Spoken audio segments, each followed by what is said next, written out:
Andrea kay Mark sa ating text Jack may tanong, good morning po, kailan po ba masasabi na murder kung ang murder ay attempted or frustrated? Iba yung attempted, iba yung frustrated murder. For example, ang attempted murder, superficial yung tama mo. Superficial. For example, natamaan ka dito, please lang, mabubuhay ka naman. Attempted murder yan. As long as there must be intent to kill. Ang frustrated murder, fatal talaga ang tama. Fatal. Pero nabubuhay ka because of the modern medical science. Nabubuhay ka kasi magaling yung doktor mo, nadala ka sa hospital, nabubuhay ka, frustrated murder yan.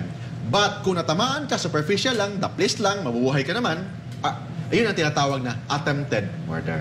Along mas mabigat kay Mark? Of course, mabigat yung frustrated. Kung namatay naman, talagang successful murder yun. Consummated murder yan. Consummated. Ganun pala yun.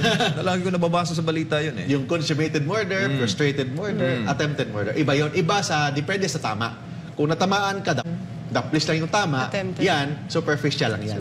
Superficial, attempted murder lang yan.